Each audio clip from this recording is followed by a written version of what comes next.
Hello and welcome to OT, the podcast. We're here to talk about watches, time, and how to spend it. My name's Felix Schultz. And I'm Andy Green, and today we have a bit of a different episode for you all. We're going to chat to John Reardon. We caught up with him recently, and the timing aligned in such a way that the Nautilus 5711 had just been discontinued, and we thought, well, let's pick his brain and have a bit of a separate chat on that. So we're gonna dial in John in a moment, but before we do that, Felix, you've been up to quite a few things. Mostly I've been up to Zoom meetings in our local Australian time evenings because, I don't know if you're aware of this, Andy Green, but we've recently celebrated LVMH Watch Week. And what a week it was. I was there for, I told the brands I was there for all of them, but I made 2 out of 3. You know they listen to these. And you know they'll get like little checks of like who logs in. Yeah, no, I can't deny it. I went to the main one, and then I caught a few of the particular brands. But you were far more integral in attendance than I was. Wow. Yeah, so I mean, for people listening who might not be 100% aware of what we're talking about, LVMH Watch Week is something that they sort of formally kicked off last year IRL in Dubai. But this year, obviously, it's all virtual, so it's a scintillating calendar of digital presentations, interviews, and product presentations. So I've been doing that, and I've got to say, Andy, the product ones aren't terrible. Like the one that we sort of both sat in at the start was like pretty pre-recorded and glossy, and like they're launching all the models. But the product ones where you'll typically sort of go and it'll be like the head of product or maybe the CEO or someone else will be doing it, and they'll talk through the watches and they'll hold them up to the camera, and it's pretty. The technologies, they've sort of sorted it out now so that they get nice close-ups on the watches, and it's not the same as handling them, obviously, but it's pretty solid. Like you can get a bit of a sense of to what they look like in 3 dimensions. So, well done to, the LVMH group for getting around digital teleconferencing technology in the last 12 months. Indeed. But I thought I'd so the watch brands are presented. Tag Heuer didn't. They sort of, they're doing their own thing. They had a lot to say about Zenith and the Chronomaster, which we've talked about before, and I know you've recently had some dealings with. Hublot had a good strong release category, and I think my takeaway there is the integral. They've released a trio of ceramic integrals. I can't wait to see the grey one. So they've done sort of a blue, like a navy blue, a white, and then grey. Yeah. And it's sort of like, it's not grey. It's like a petrol grey. Petrol blue. What? I would sort of say it's a bit battleship grey, like a bit lighter than that. I don't know. Like a petrol blue. But grey. But have you seen petrol blue? It's not actually blue. Yeah, it is. Petrol blue's blue. Nah. It is. Anyway, tell me about the integral. Are you colourblind? I think we next week on OT, the podcast, Andy gets an eye chest. Actually, I'm terrible at describing colours, but I think it's pretty. I'm googling petrol blue. It's blue. It's pretty close. It's like a anyway. You know what I also was liking? What? Bulgari. Guess which Bulgaris I'm into. Which Bulgaris you're into? Serpenti. Well, yeah, okay. I was hoping you'd go, surely you've got to be all over that new Octo Finissimo Chrono. And then I'd be like, no, Andy, I like the Serpenti. But you know me too well. So they've done a really interesting thing, and this is, again, one I can't wait to see in real life. It's the Serpenti Spiga. And it's that big, so the Serpenti looks like a snake, and this is their sort of iconic one that wraps around the wrist like 2 or 3 times. And traditionally that's been a model called the Tubagas, which is... sort of a design that's pretty famous to Bulgari, but it has the same look, but engineering-wise and construction-wise, it's different. So it's sort of got like a scale pattern on the top, and I think what this will mean is that they can structurally do a lot more interesting things with that design of watch. So it's got strength, but it's also got more sort of versatility moving forward, and it looks stunning, and I think it'll be a really a significant release for them, moving in the next coming years, because like it or not, Bulgari's getting some ground in sort of the men's watch segment, but really they're a female-focused sort of jewellery house. Yeah, totally. And the other one I liked, again, on the women's side, is the Diva's Dream. So that's their sort of high-end women's watch line, and they've got a range of models there that have peacock feather dial inclusions.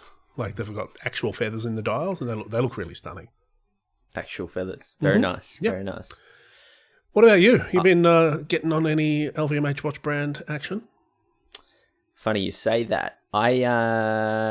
I saw this release. I like the new Hublots. I think the that orange one, the orange sapphire crystal, is the Big Bang is very cool. With the new tourbillon movement. Yeah, the Fanta. Fanta that pants. is. Could we call it Fanta pants? Pants? Or maybe not. Probably not. But I actually saw the new Zenith Chronomaster IRL, the black one. Yeah. At a retailer just yesterday. So stack up. It's what I thought it would be still, but it's cool to see in person. It is a nice watch. I think for the money, it's quite good. It's cool. The black one. Would you recommend it in a watch matchmaker? I would recommend it if someone said, "I want a sporty chrono, 15 grand, looks a bit like a Daytona." Yeah. Okay. Yeah. Can't get a Daytona. Yeah. Probably. We haven't had too many, chrono requests like that because we don't hear too many people asking. Yeah, interesting. Yeah, don't know. Well, did you take any pics? I didn't. It was wrapped up in plastic. It didn't look the best, but yeah, surprisingly light. The movement looks really good. Obviously, the finishing on sort of the case and dial and everything is finished really nicely. Yeah. The bezel, I just can't get it past that ceramic black bezel. It just looks too much to me like the Rolex Daytona, but that's okay. Yeah. It is. It's a nice watch. 14,300, I think, is the retail price on the bracelet. I might like it better still, like we said, on that rubber strap. But yeah, it's all right. It hasn't all been work for you over the last few days, has it? You've been indulging some of the greats. I have been.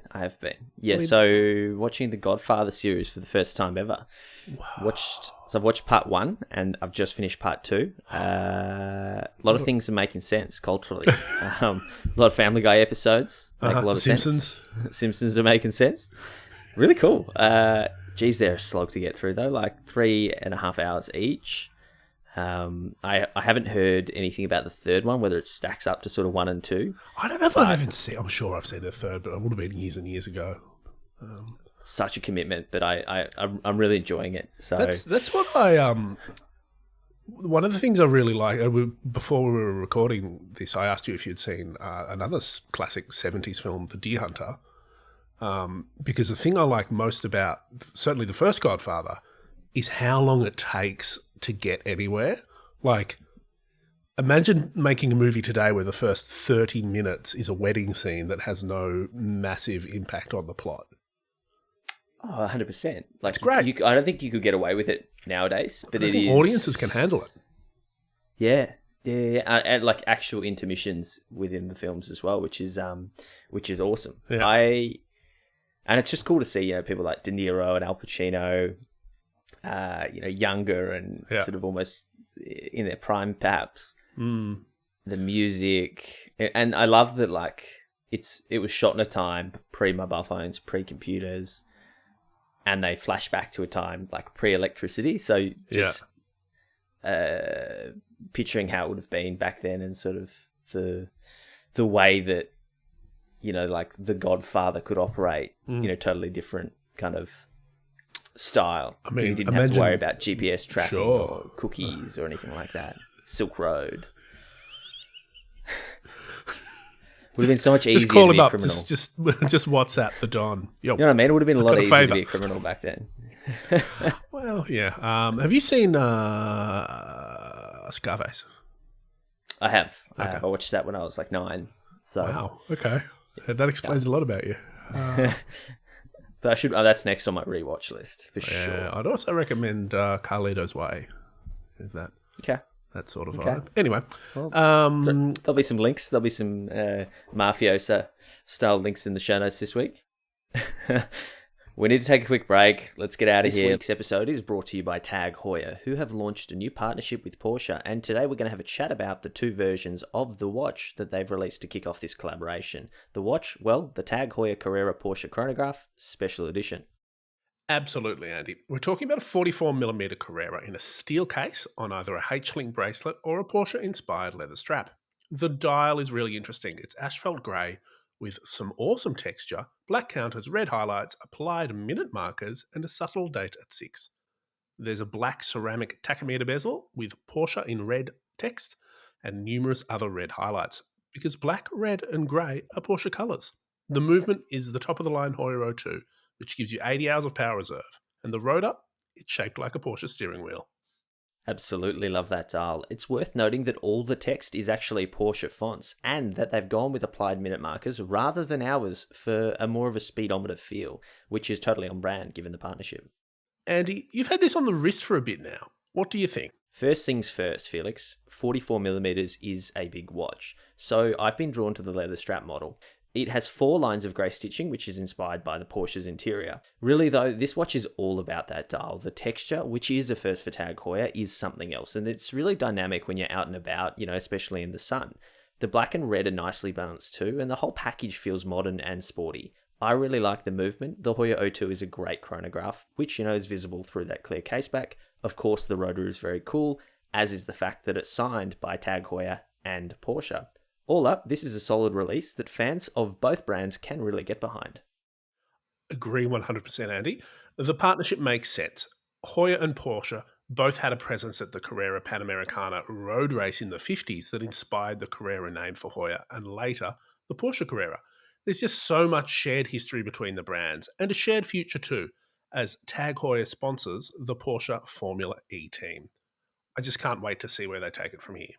Nor can I, Felix. So, in terms of pricing, the Tag Heuer Carrera Porsche Chronograph Special Edition is priced at $8,450 on leather, and on the steel bracelet, it's 8,750 Australian dollars. Now, it's not a limited edition, as we said, but it does come in some special co-branded packaging. To discover more about the partnership between Tag Heuer and Porsche, as well as the new Tag Heuer Carrera Porsche chronograph, head to tagheuer.com/Porsche or your local Tag Heuer boutique. Alrighty, Felix, buckle up. It's time to get back to the show. And we are back. All right, Felix, it is time to get John Reardon on the line. We'll do a proper introduction for him, but he's one of the world's leading authorities on Patek. Obviously, like we said at the start of the show, discontinued 5711. If you're going to talk to anyone about it, he's one of the kind of handful of people outside of Patek Philippe that you want to be having those chats with, and that's exactly what we've done. So I think we just need to get him on. Let's get those insights rolling.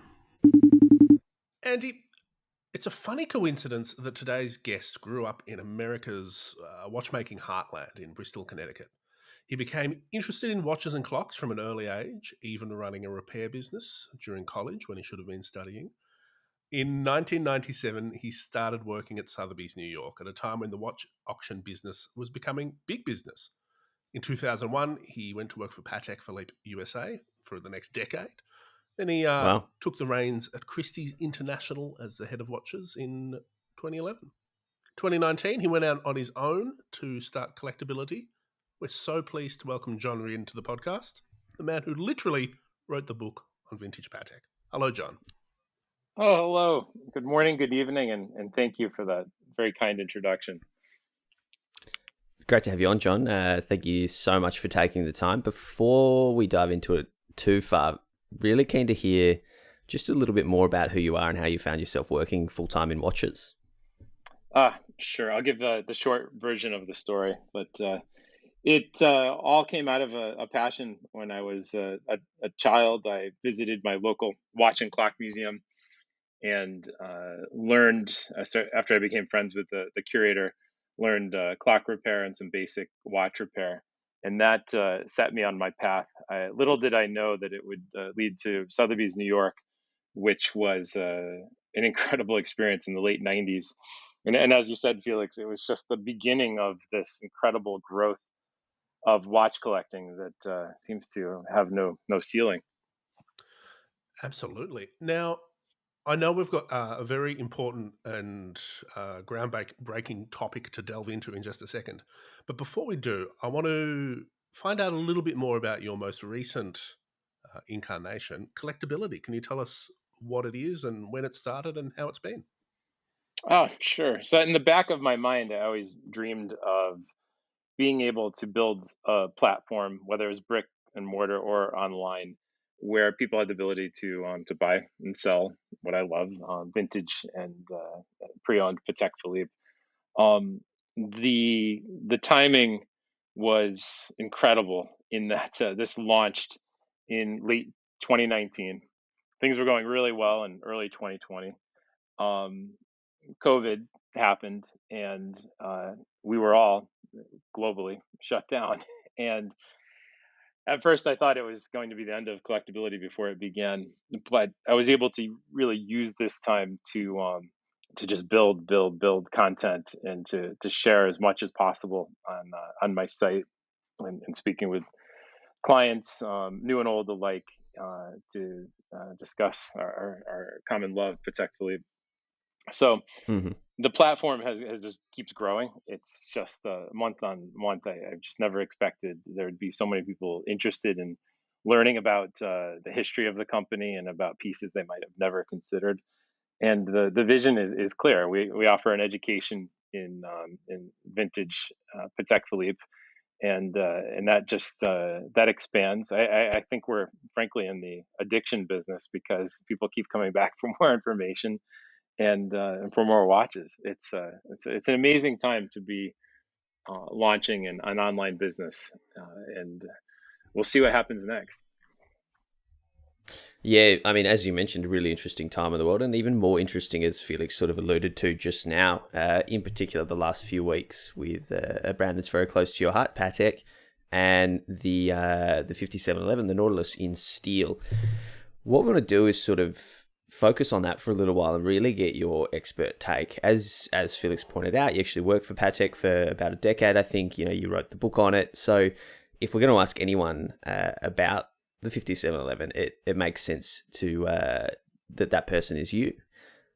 Wow. The first question that I have. I was just gonna say, I wish we could ask Thierry Stern, but You're the next best I'll, person. I'll give my best opinion. But Stern is not my last name, but I'll try.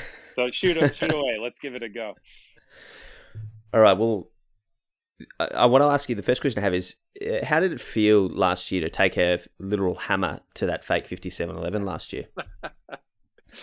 It's funny, Andy. I'm sitting like right next to that watch. I've had to put it in a plastic Ziploc bag because there's like pieces of glass everywhere or fake sapphire crystal. So it was very satisfying, and I have to say I have newfound respect for at least the design. I don't want to say for the fake, but this thing really held up under the hammer quite well, and it was that was quite fun. So for those of you who haven't seen the YouTube video of smashing this watch, it was you could see it was an adventure. We had to edit it down a bit because it actually took longer to slam that thing into smithereens than expected. Well, I mean, and speaking of slapping down the hammer, obviously you have this history with Christie's, being an auction house. So I imagine it was quite symbolic for a few reasons. But the Nautilus itself has gone absolutely crazy, especially in the last, couple of years, and then more so in the last week or two with the news that that steel model is being discontinued. Now, it seems to be big news if you're looking at the market prices, but now that we've kind of had a little bit of time and the dust has settled, what does this actually mean? I think we're going to look back at this as a market blip. I mean, there's definitely a trend, uh, and I've seen online. Chrono 24 has been sharing some metrics of how 5711 prices on the secondary market have gone up. So there's a trend that we can't deny, but the fact that we're seeing them selling well over 100,000 US since this announcement was made is, as a historian, I find it almost laughable. We're in Bitcoin speculation territory right now with why people are buying these watches and how much they're spending on these watches. What uh, what they forget is it's part of Patek Philippe's history to discontinue pieces. This It's not market timing from the Stearns. This decision, I expect, was made by Patek Philippe long ago, probably years ago, of the timing. It wasn't something that was decided in a boardroom last minute. But Really? historically, looking back at even the reference 3700, the original jumbo Nautilus, people forget there were multiple series, there were multiple versions, and I could think of at least off the top of my head 10 different versions of the reference 3700 that existed, and that was made from 1976 to 1998, and every time there was a technological change or jump or bezel design or bracelet, there were reference changes, and having the 5711 discontinued just makes me wonder what's next. So it's not the end. I think it's Is it's that what it's a it's signal about? of a new beginning. John, are you able to, a lot of people are aware of the Nautilus and where it's sort of at now in terms of being this unattainable hype piece. But can you maybe briefly talk us through where the watch came from and how it became to be such an important part of Patek's collection? Oh, absolutely. First, we often forget that the Nautilus was a direct result of the quartz revolution. In the early 1970s, we see all of the top watchmakers were focused on thinner the better, mesh bracelets. I mean, a whole different look than what we see with the Nautilus. So first, we saw the Royal Oak come out from AP, and Patek Philippe was a little slow because they're conservative. They didn't jump on board the whole steel hype of the time. They're still focused on classic gold dress watches. But in 1976, they announced and released another Gerald Genta design, the Nautilus. And when this first came out, Patek saw the irony in it and even included in their marketing and bragged, frankly, that it Mm. was the world's most expensive and exclusive steel watch. They didn't expect to sell so many of these. They frankly weren't the most popular watches in the world during the 70s and 80s. It's, of course, not like today because it cost $7,500 when it was Yeah, right. um, released, and that's a lot of money. You could buy a gold complicated watch for that same price point. Even for point of reference, you could have bought at in the secondary market as it was in the early 1980s a 3970. I'm sorry, rewind, a 2499 for about $10,000. But the 3700 would run you $7,500. So you could just see the disconnect in price point looking back 40 years. Yeah, right. And so it's evolved from that time. And how did it sort of? So that was the origin. How did it become to hold that sort of status that it does today? Like, was that an overnight thing, or was it always a really desirable model in the catalog? Yes, I mean, looking at the numbers from 1976 to 1998, when the 3700 was produced, there were approximately 7,500 examples made, and that is all 10 different versions of the 3700 that existed, including steel, two tone, and, and white gold, and of course the elusive platinum. It was a bit of a break after the watch ended its run in the 90s, and it wasn't until 2006 that the 5711, the watch that everyone's talking about today, was launched. And when that came out, it was $17,000 US in Hmm. 2006.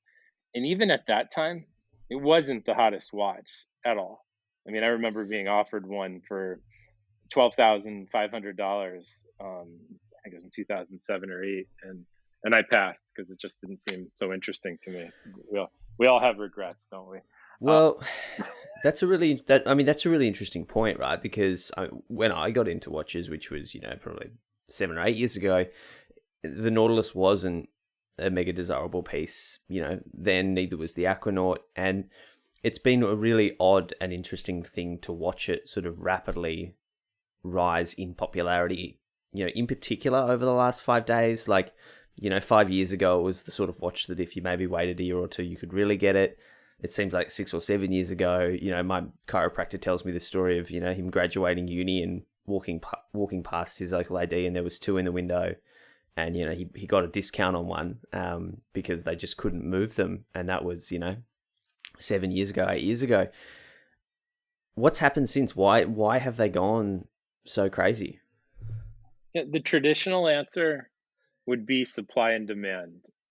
Yeah. That is not the case here. Just as a side note, and then I'll come back to the Nautilus.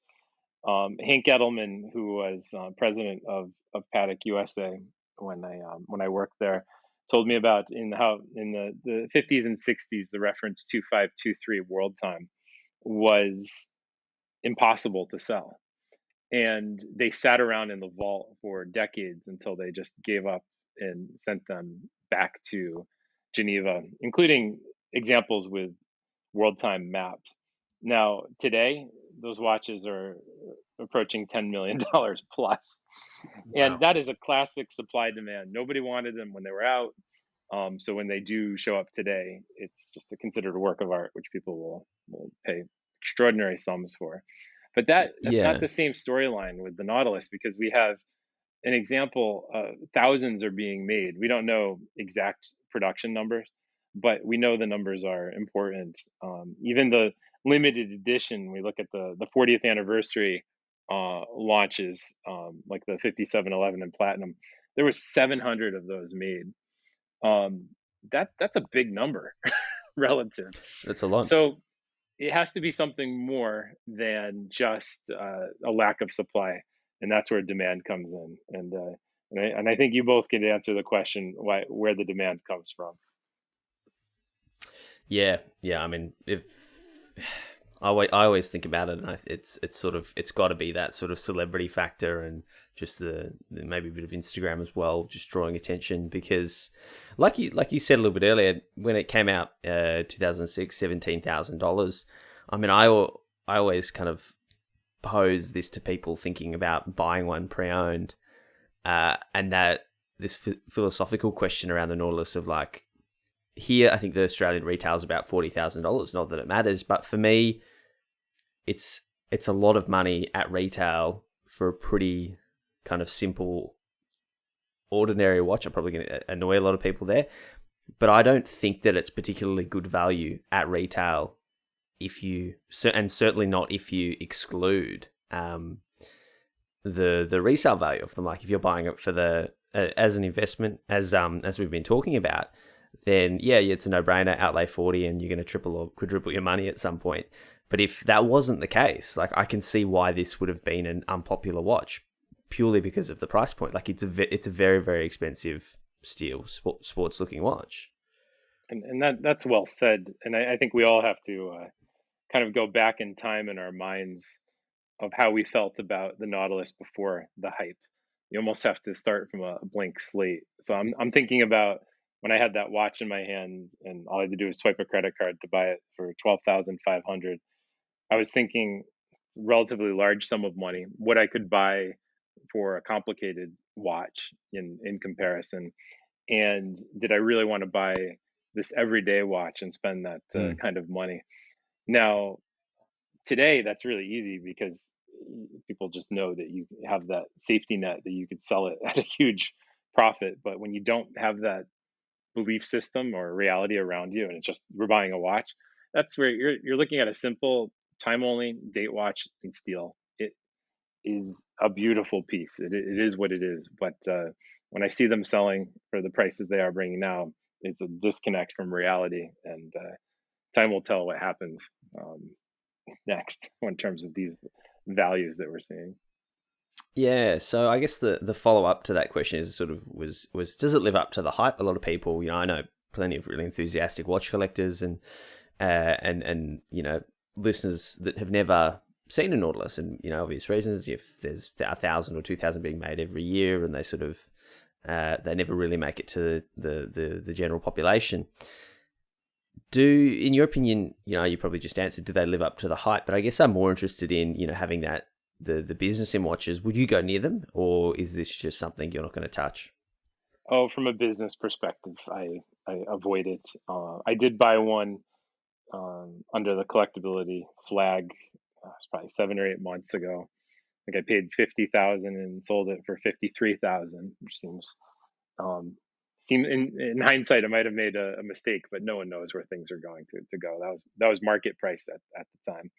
But I just, with limited resources, you have to decide where uh, to put one's focus, and investing in inventory uh, in Nautilus is a bad idea in my personal opinion. And I'm seeing other dealers trying to stockpile them, and I've seen it happen before, especially in the '90s with Frank Mueller and early 2000s with Panerai. I've seen what happens when prices drop fast, and it's not a pretty thing. The most extreme example of that is I remember in 2008 when the 5960 was selling in the high 80s on the secondary market, and within 2 weeks it was into the 50s. I Wow. think a lot of people that are buying Nautilus today, they don't know anything but up, and it's it's funny because there's so many analogies in the finance world, but it's the human condition is not often to learn from experience or learn from the experience from others. It's I want it now, and I'm going to pay for it.